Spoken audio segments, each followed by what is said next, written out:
Good morning friends. So welcome to the films booster. आज का पहला टॉपिक है ब्लैक मनी एक्ट। तो आपके जो अनिल अंबानी जी हैं उनके ऊपर इनकम टैक्स डिपार्टमेंट ने ब्लैक मनी एक्ट के प्रोविजंस लगाने का डिसाइड किया है। अब एक्चुअली ये ब्लैक मनी एक्ट जो है वो उसका और official name black money act नहीं है, ठीक है। तो बट एनीवे, अब हम पहले तो थोड़ा सा इसका बैकग्राउंड देखते हैं कि ब्लैक मनी के सोर्सेज क्या होते हैं। कहीं कोई डेफिनेशन तो नहीं है ब्लैक मनी की, बट उसके सोर्सेज ये होते हैं कि या तो लीगल एक्टिविटीज़ के थ्रू हों आप ब्लैक मनी अर्न करते हो, या आप इलीगल एक्टिविटीज़ के थ्रू अर्न करते हो। लीगल एक्टिविटीज़ का मतलब क्या हुआ कि आप अपना नॉर्मल जो है आप पैसा कमाते हो अपना, चाहे बिजनेस से, लेकिन आप टैक्स को इवेड कर रहे हो, तो इसका मतलब वो आप उसको ब्लैक मनी कह सकते हो।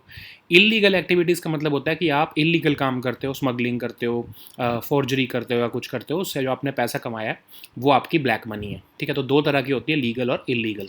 अब इसमें ऑफ शोर ट्रस्ट का रोल क्या आ जाता है। तो ऑफ शोर ट्रस्ट क्या होते हैं कि समझ लो आप बहुत वेल्दी फैमिली हो, आपके पास बहुत पैसा है, तो आप एक थर्ड पार्टी, एक ट्रस्टी बना देते हो जो आपके असेट्स को होल्ड करेगा, और जो है उसमें से थोड़ा सा जो कमीशन लेना है वो लेगा, और उनके असेट्स की मैनेजमेंट करता है वो, ठीक है। मोस्टली ऐसी ऑर्गेनाइजेशंस होती हैं, कंपनीज होती हैं जो बड़े वेल्दी लोगों की जो है असेट्स को मैनेज करती है। क्या ये ऑफशोर ट्रस्ट बनाना, इंडिया से बाहर बनाना, ये इलीगल है इंडिया में? नो, ये इलीगल है। इंडियन ट्रस्ट एक्ट 1882 के अंदर आप बना सकते हो। कोई इंडिविजुअल जो है वो अगर चाहता है तो वो ट्रस्टी अपॉइंट कर सकता है जो उनकी वेल्थ को मैनेज करे। लेकिन प्रॉब्लम कब आती है, जब ये दूसरी कंट्रीज़ जो खासकर जहाँ पर टैक्स सिस्टम जो है, जो टैक्स हेवन्स हैं जैसे, वहाँ पर ये ऑफशोर ट्रस्ट बनाया जाता है। तो होता क्या है कि समझ लो आपने ट्रस्टी बनाया है एक किसी पर्सन को स्विट्ज़रलैंड में, ठीक है, जैसे कि वो एक टैक्स हेवन है। तो स्विट्ज़रलैंड में आपने ट्रस्टी बना दिया अपने वेल्थ को मैनेज करने के लिए। सारी वेल्थ आपकी वहाँ ट्रांसफ़र होती है, और वो आपके जो है वेल्थ को कैसे मैनेज करता है, वहाँ पर जो है अपने टैक्स जो है, क्योंकि वहाँ पर लो टैक्स जुरिस्डिक्शंस हैं, वो वहाँ पर आपका टैक्स टैक्स कम कटेगा, और आपको जो है आपकी जो है वो एक तरह से आप पैसा जो है आपकी वेल्थ जो है उसमें चेंज ज़्यादा नहीं आएगा। आप अपना इंडिया से जो टैक्स कटवाना है उसको आप जो है वो मिस कर दोगे, ठीक है। तो उससे क्या होगा कि आपकी ब्लैक मनी, आपकी जो मनी है, आपने टैक्स हेवन में पैसा जान के भेजा कि आप वहाँ पर थोड़ा सा टैक्स कटवा लो, रादर दैन आप अपना इंडिया में टैक्स पे करो। तो ऐसे ही जो है ये ऑफशोर ट्रस्ट यही काम करते हैं। ये जो वेल्दी लोग हैं उनके लिए, उनके बिहाफ पे ये ऐसी जुरिस्डिक्शंस देखते हैं, जैसे सिंगापुर हो गया, हांगकॉन्ग हो गया, ऐसी जुरिस्डिक्शंस देखते हैं जहाँ पर टैक्स रेट कम है, सो दैट पीपल जो है जिनके जो वेल्दी लोग हैं उनको कम टैक्स देना पड़े, और उनकी जो पैसा है वो वेल्थ बची रहे, ठीक है।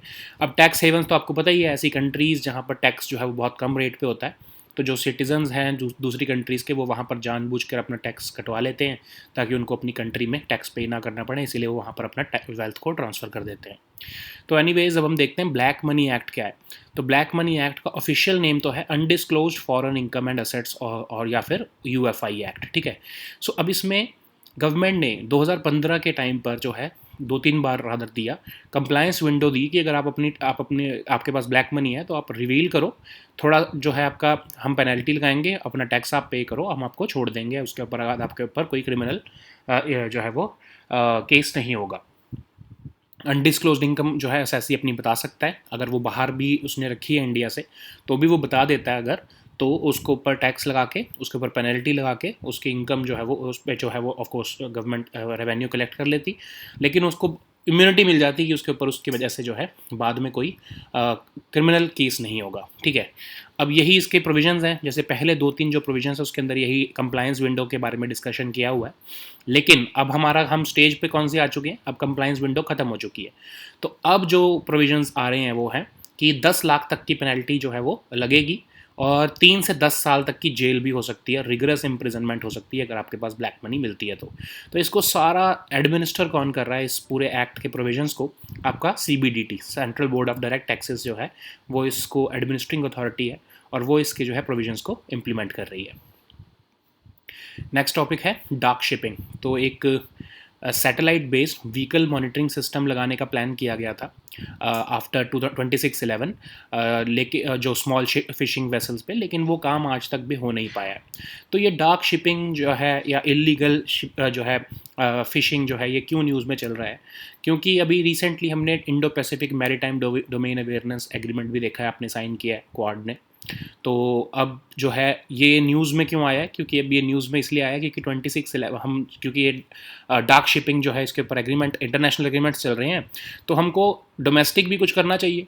तो इसलिए हम देखते हैं कि 26/11 के बाद क्या डिसाइड किया गया था। National committee on strengthening maritime and coastal security, जो कि एक नेशनल लेवल फोरम है मैरीटाइम और कोस्टल सिक्योरिटी को देखने के लिए, उन्होंने बोला था कि जो बिगर शिप्स हैं 20 मीटर से ऊपर की, उनके ऊपर हम ऑटो आइडेंटिफिकेशन सिस्टम लगाएंगे, और जो स्मॉल वेसल्स हैं उनके ऊपर हम व्हीकल मॉनिटरिंग सिस्टम लगाएंगे। व्हीकल मॉनिटरिंग सिस्टम में क्या होता है कि एक मैसेज ब्रॉडकास्ट किया जा सकता है उस वेसल द्वारा, लेकिन सिर्फ तभी किया जा सकता है अगर वो वेसल चाहे तो ही वो ट्रांसफ़र मैसेज कर सकता है वाया सैटेलाइट अपनी लोकेशन भेजने के लिए। लेकिन जो ऑटो आइडेंटिफिकेशन सिस्टम जो बड़ी शिप्स के लिए, वो ऑटोमेटिक मोड पे चलेगा। उसमें जो है समझ लो अगर नेवी को देखना होगी कि ये बड़ा वेसल कौन सा है, तो वो उसके थ्रू देख सकते हैं, ऑटो आइडेंटिफिकेशन सिस्टम के थ्रू। छोटी बोट्स के ऊपर जो व्हीकल मॉनिटरिंग सिस्टम लगाना था इलीगल फिशिंग को रोकने के लिए, वो नहीं हो पाया अभी तक। ठीक है, सारी स्टडी हो चुकी है, वाइबिलिटी स्टडी हो गई है, सब कुछ हो गया, बट वो स्कीम अभी तक इम्प्लीमेंट नहीं हो पाई है। तो इसलिए गवर्नमेंट जो है तो ध्यान दे रही है कि ये काम करना ज़रूरी है अगर हम ये इलीगल फिशिंग को रोकना चाहते हैं तो। अब ये इलीगल, अनरिपोर्टेड, अनरेगुलेटेड फिशिंग होती क्या है? तो एक्चुअली हर तरह की, किसी भी तरह की यूटिलाइजेशन ऑफ फिश अगर आप कर रहे हो और वो आप अनरिपोर्टेड है या अनरेगुलेटेड है या इलीगल है, उसको ऑफ कोर्स आप इसी को ही कहोगे IUU। ठीक है, अब इसके लिए दो मेन रेगुलेशंस हैं ग्लोबल लेवल पर। एक है केप टाउन एग्रीमेंट, जिसमें फिशिंग वेसल के स्टैंडर्ड्स आउटलाइन किए गए हैं। ठीक है, इसको इंटरनेशनल मैरीटाइम ऑर्गेनाइजेशन ने बनाया। दूसरा है agreement on port state measures. ये पहला ऐसा बाइंडिंग इंटरनेशनल एग्रीमेंट है जो कि IUU फिशिंग को जो है टारगेट करता है स्पेसिफिकली। अब फैक्ट ये है कि इंडिया ने दोनों ही एग्रीमेंट्स को साइन नहीं किया है। ठीक है, तो इंडिया के ऊपर दोनों एप्लीकेबल नहीं है, बट स्टिल हम अगर ग्लोबल इकोनॉमी का पार्ट बने रहना चाहते हैं, इंडो पैसिफिक की अगर हम बात करते हैं, तो हमें इलीगल, अनरिपोर्टेड और अनरेगुलेटेड फिशिंग को रोकना ही पड़ेगा। तो उसके लिए हमको ये वेसल्स के ऊपर जो है आइडेंटिफिकेशन सिस्टम्स लगाना ज़रूरी है। ठीक है, तो इसीलिए इसके ऊपर ये डिस्कशंस चल रही हैं। सो नेक्स्ट टॉपिक हमारा है फिशिंग कैट सेंसस। तो चिलिका लेक में अभी चिलिका डेवलपमेंट अथॉरिटी और फिशिंग कैट प्रोजेक्ट द्वारा सेंसस किया गया और उसमें 176 फिशिंग कैट्स पाई गई हैं। तो पहली बार ऐसा पॉपुलेशन एस्टिमेशन जो है वर्ल्ड के ग्लोबल लेवल पर किया गया है फिशिंग कैट्स के लिए। तो फिशिंग कैट्स क्या होती हैं? आपकी जो नॉर्मल हाउस कैट होती है उससे ट्वाइस द साइज़ होती हैं। 10 एशियन कंट्रीज़ में मिलती है ये। जैसे इंडिया में ये मैंग्रोव फॉरेस्ट जो है सुंदरबंस के, वहाँ पर मिलती है। Foot hills of Himalayas along Ganga and Brahmaputra मिलती है, और वेस्टर्न घाट्स पे भी मिलती है। इसका जो स्टेटस है IUCN रेड लिस्ट पे, वो एंडेंजर्ड है, और इंडिया में शेड्यूल 1 में इसको वाइल्ड लाइफ प्रोटेक्शन एक्ट के प्रोटेक्शन दी हुई है। थोड़ा सा चिलिका लेक के बारे में भी देख लो, एक overview. Largest coastal lagoon in India है और ग्लोबल लेवल पर ये सेकंड नंबर पर है। एशिया में लार्जेस्ट है ऑफ कोर्स। सबसे पहली रामसर साइट थी इंडिया की। नालाबन आइलैंड जो है वो एक बर्ड सेंचुरी है, वो इसी लगून के अंदर सिचुएटेड है। कलिजाई टेम्पल जो है वो इसी आइलैंड के इसी चिलिका लेक में एक आइलैंड के ऊपर लोकेटेड है। नेक्स्ट टॉपिक है नोरो वायरस। तो 2 केसेस जो है वो तिरुवनंतपुरम में नोरो वायरस के मिले हैं।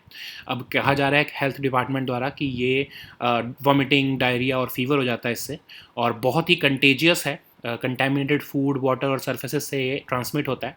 ओरल फीकल रूट से मतलब ये ट्रांसमिट होता है। तो जैसे आपके रोटा वायरसेस जो होते हैं जिस तरह के होते हैं, उन्हीं तरह से ये डायरिया जो है वो आपका इंड्यूस करता है लोगों में।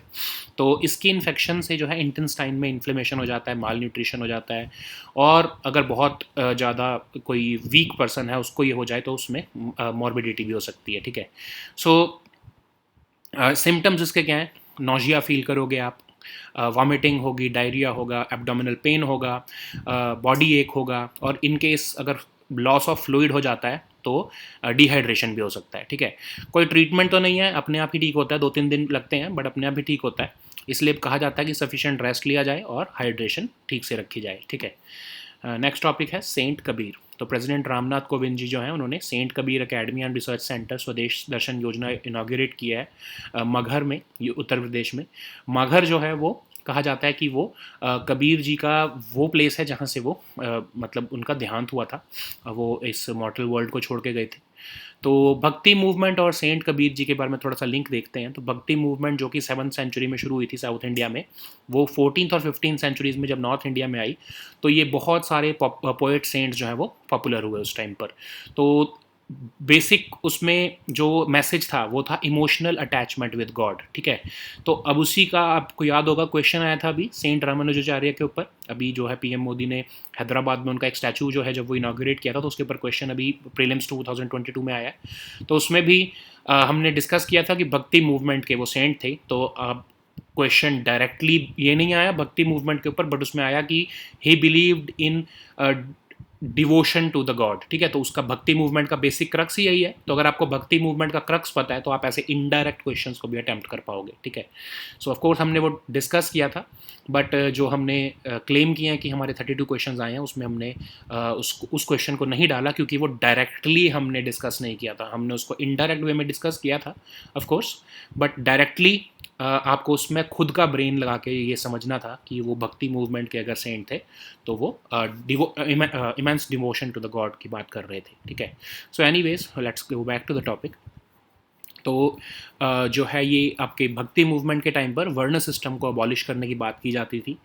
उसमें एक पर्टिकुलर स्कूल ऑफ थॉट था निर्गुणी ट्रेडिशन, ठीक है, जिसमें कहा जाता था कि गॉड जो है वो यूनिवर्सल है और कोई उनकी फॉर्म नहीं है।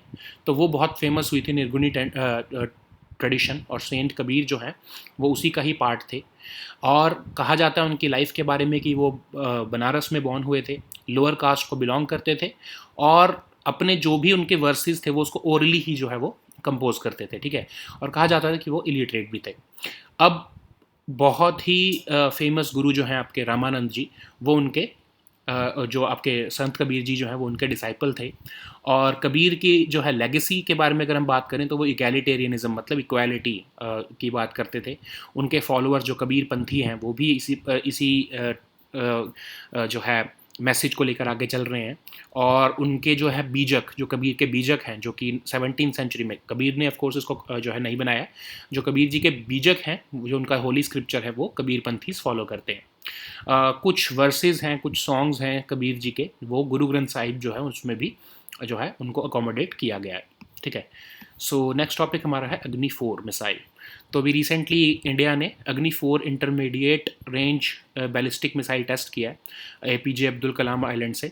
और इसको टेस्ट जो है आपका अनकन्वेंशनल ये थोड़ा सा क्यों है, क्योंकि इसको डीआरडीओ ने टेस्ट नहीं किया, इसको स्ट्रेटजिक फोर्सेस कमांड ने डायरेक्टली टेस्ट किया है, ठीक है। तो स्ट्रेटजिक फोर्सेस कमांड आपको पता ही होगा, जो है आपके एक कमांडर इन चीफ होते हैं उसके, जो कि एक एयर मार्शल होंगे, वो उसको हेड करते हैं।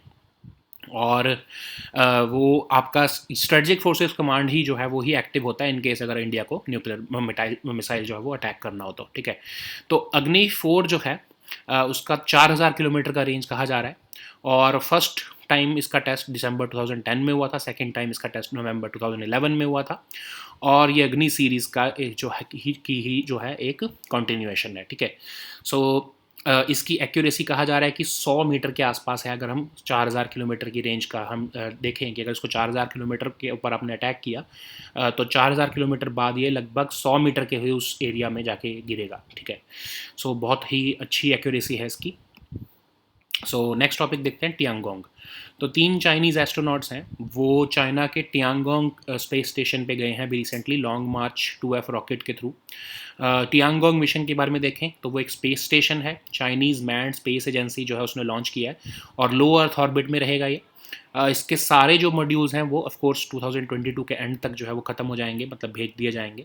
टियानहे मॉड्यूल हमने डिस्कस किया था, मई 2021 में लॉन्च किया गया था। टियांगोंग जो है वो इंटरनेशनल स्पेस स्टेशन से बहुत छोटा है, बट उसकी 10 साल की एज कही जा रही है, ठीक है। और चाइना के अलावा और भी कंट्रीज़ जो हैं इसके ऊपर इसमें एक्सपेरिमेंट्स कर पाएंगी। टियांगोंग का मतलब है हेवनली पैलेस, और 2022 में इसको लॉन्च किया जाने वाला है। नेक्स्ट टॉपिक है एक्सरसाइज खान क्वेस्ट 2022। तो ये मंगोलिया में एक एक्सरसाइज की जा रही है, 16 कंट्रीज इसमें पार्टिसिपेट कर रही हैं। इंडियन आर्मी भी इसमें रिप्रेजेंट कर रही है, लद्दाख स्काउट्स जो है उन इंडियन आर्मी के, उन्होंने इंडिया को उसमें रिप्रेजेंट किया है। नेक्स्ट टॉपिक है कॉर्बेवैक्स। तो ये कॉर्बेवैक्स जो है उसको DCGI ने जो है अप्रूवल दे दिया एज अ कोविड-19 बूस्टर डोज। तो अब हमने इसके बारे में कई बार डिस्कस किया है, तो हम इसको इस बार क्यों डिस्कस कर रहे हैं, क्योंकि यूनिक इस बार चीज़ ये हुई है कि बूस्टर डोज आपका जो है वो हेट्रोजेनस होगा, मतलब चाहे आपने पहली 2 डोज कोवैक्सीन की लगवाई हो या कोविशील्ड की लगवाई हो, जो आप बूस्टर डोज होगी वो आप कॉर्बेवैक्स की लगवा सकते हो। मतलब इसको कॉर्बेवैक्स की सेफ्टी को देखते हुए गवर्नमेंट ने अप्रूव किया है कि ये हेट्रोलॉगस होगी, आई एम सॉरी, हेट्रोजेनस नहीं, हेट्रोलॉगस होगी, और ये बूस्टर डोज जो है आपके इम्यून रिस्पॉन्स को और ज़्यादा अच्छा बना देगी। ठीक है, तो कॉर्बेवैक्स कौन सी जो है वैक्सीन है, रिकॉम्बिनेंट प्रोटीन सब यूनिट वैक्सीन है। स्पाइक प्रोटीन को टारगेट कर स्पाइक प्रोटीन इसके थ्रू एक स्पाइक प्रोटीन जो है कोविड का उसी से ही बनी है ये, तो उसी का ही एंटीबॉडी रिस्पॉन्स हमारी बॉडी से डेवलप होता है, और इसीलिए बहुत सेफ़ है क्योंकि पूरा वायरस ये कंटेन नहीं कर रही है। स्पाइक प्रोटीन लेड वैक्सीन है, और इसको जो है बूस्टर डोज के लिए अप्रूवल मिल चुका है। ठीक है, नेक्स्ट टॉपिक है एथेनॉल ब्लेंडिंग। तो पीएम मोदी जो है उन्होंने जो है अनाउंस किया है कि गवर्नमेंट ने या इंडिया ने rather 10% ethanol blending in petrol को जो है टारगेट को अचीव कर लिया है 5 मंथ्स अहेड ऑफ शेड्यूल। ठीक है, तो इंडिया में जनरली ये आदत नहीं है हमें कि कोई टारगेट हम टाइम से पहले अचीव कर ले, बट ऑफ कोर्स ये टारगेट हमने नवंबर 2022 में अचीव करना था, उसको हमने पहले ही अचीव कर लिया है, और इससे 27 lakh tonne of carbon emission जो है वो हमने रिड्यूस किया है, 41,000 करोड़ रुपए का फॉरेन एक्सचेंज बचाया है, और फार्मर्स ने इससे 40,000 करोड़ या 40,500 करोड़ के आसपास जो है वो इनकम अर्न की है पिछले 8 साल में। ठीक है, तो ये इथेनॉल ब्लेंडिंग का टॉपिक इसलिए न्यूज़ में है। ठीक है, so now let us see all these topics in English. So the first topic is Black Money Act. So recently, Anil Ambani has been accused of violating the Black Money Act provisions because of detection of undeclared offshore assets and investments. So Income Tax Department has passed an order against him for that. So anyways, let us see what is Black Money Act. Actually, this is the act is not actually called the Black Money Act, but it is the crux of that act is to tackle the black money. Okay, so even the term black money has not been defined into that act, but let us see something about black money. So you can earn black money from two sources, either from legal activities or from illegal activities. So if you are earning black money from legal activities, it means that you are indulging into a legal business, but you are evading tax. So any income from which you are evading tax, it is known as black money. Similarly, if you are engaged in illegal activities like smuggling of goods, etc., then the income that you're deriving from it is also called black money, and that black money is derived from illegal activities. And what is the role of offshore trusts or trusts? So trusts are generally built so that the wealthy people, they can get their wealth managed by these third parties. Special companies are there, wealthy companies are there, which manage the wealth of these wealthy individuals or families. So generally these trusts advise these families where these families can park their money so that they can avoid taxes, or they can even increase their wealth.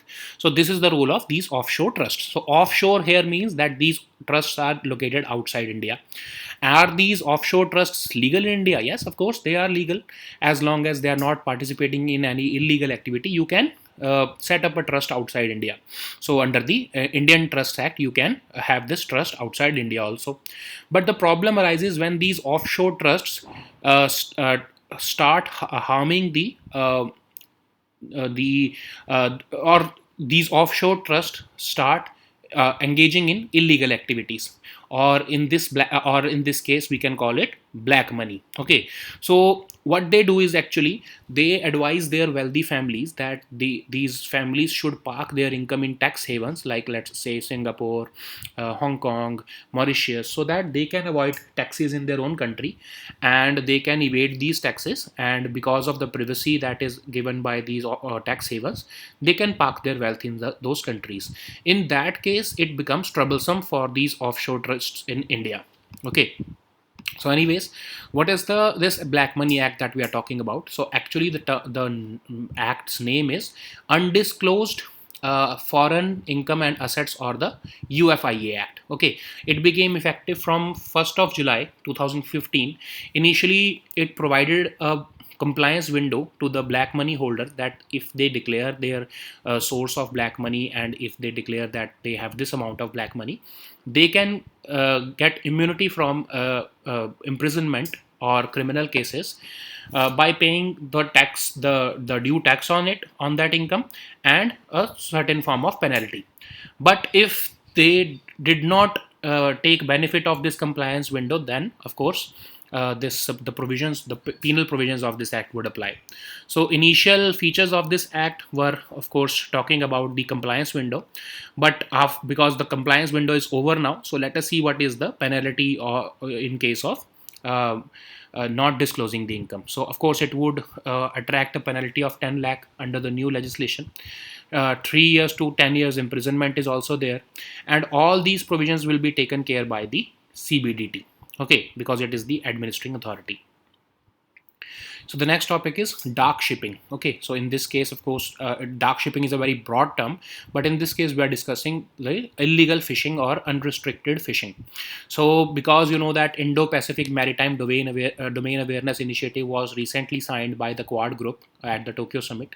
So another wisdom has awakened suddenly in the country, that we had a project of installing vehicle monitoring systems in all small fishing vessels in the country, but of course after the 26/11 Mumbai attacks, but this project is still to be rolled out.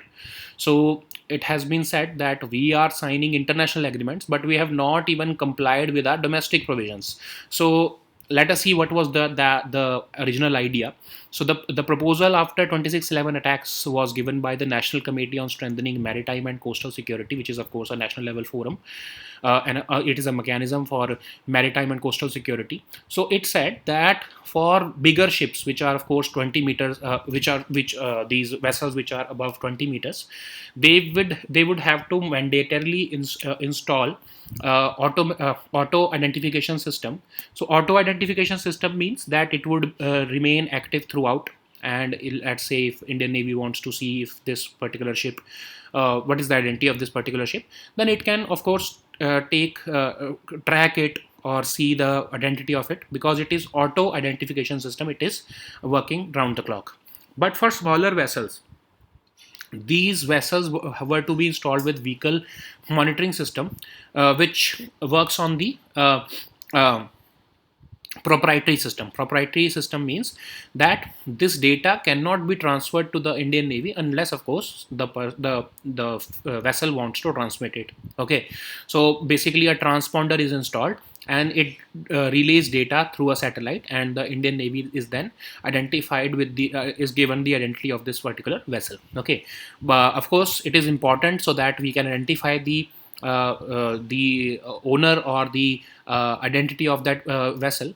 So this is being proposed that we have to take ahead this proposal and install all these vehicle monitoring systems in the small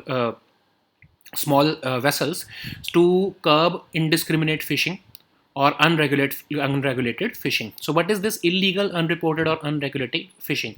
Of course, it's a very broad term. It covers all aspects and stages of the capture and utilization of fish.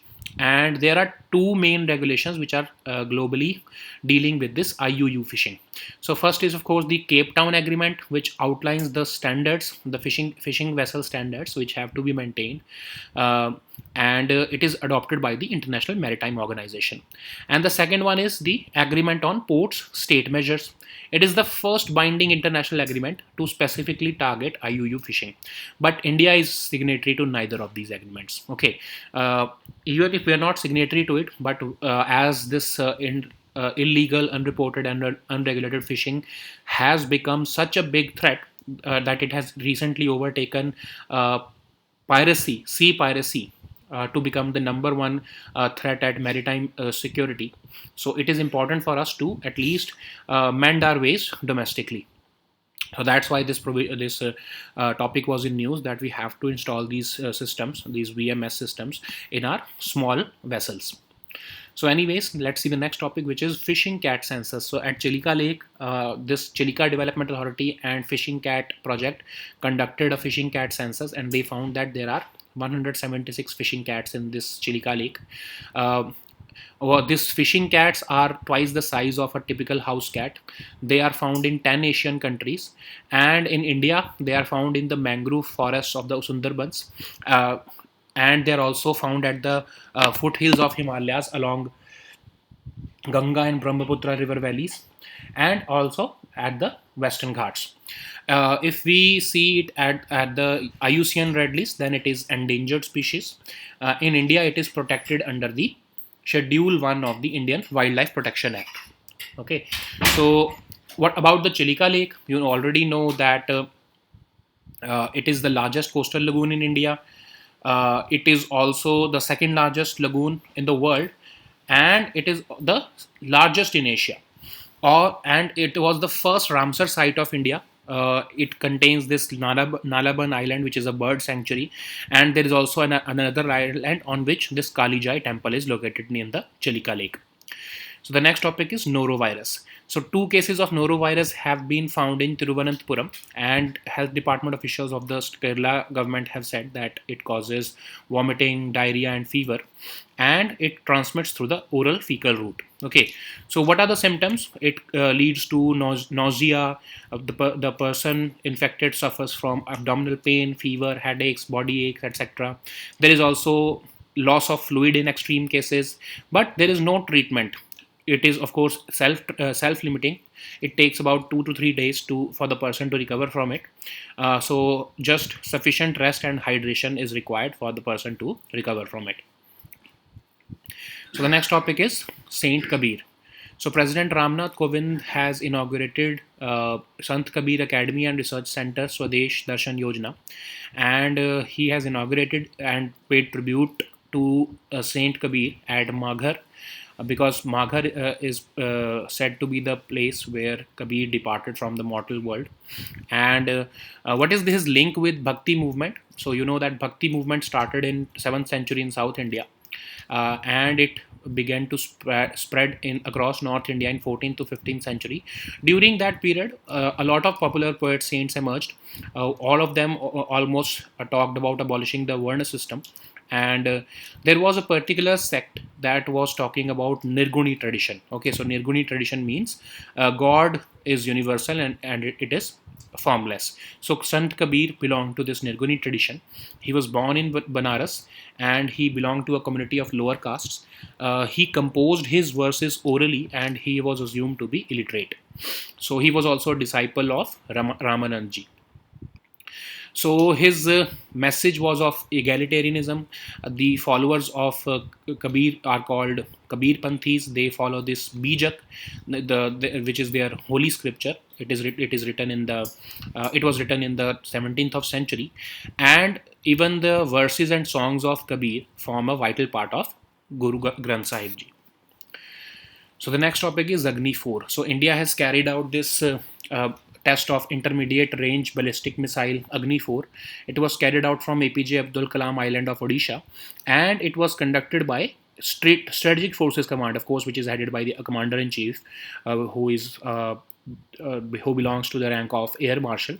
And this Strategic Forces Command is basically the organization, or let's say an institution, which takes the strategic decisions with respect to missile launch in case of a war.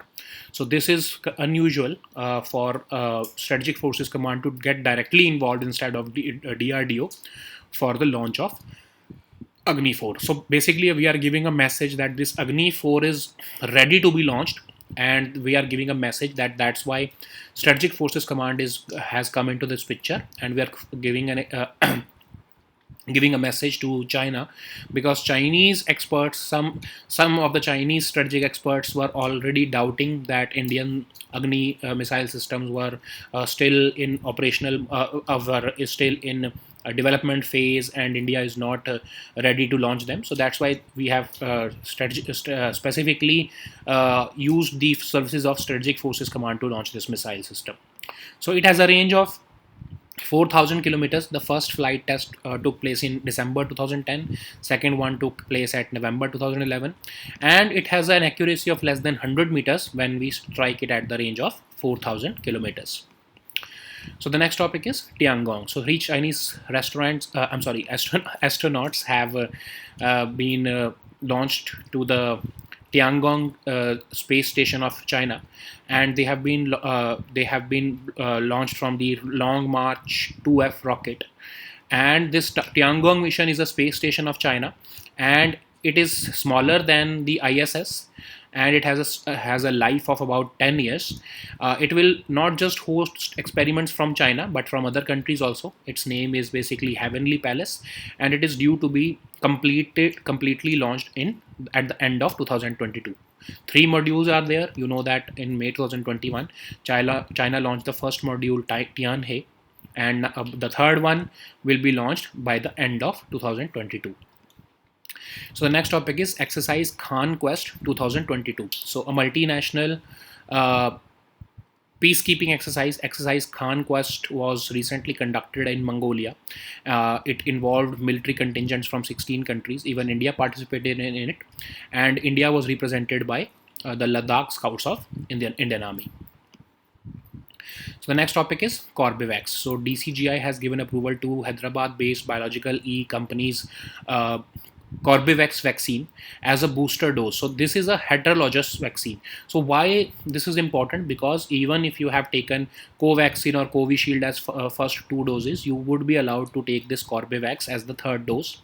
It's a recombinant protein subunit vaccine, so you are only using the spike protein and not using the entire virus. So this there will of course be not be as harmful as the rest of the vaccines.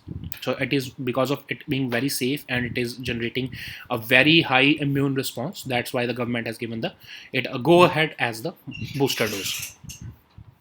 So the next topic is ethanol blending. So PM Modi has announced that India has achieved the target of 10% ethanol blending in petrol 5 months ahead of schedule.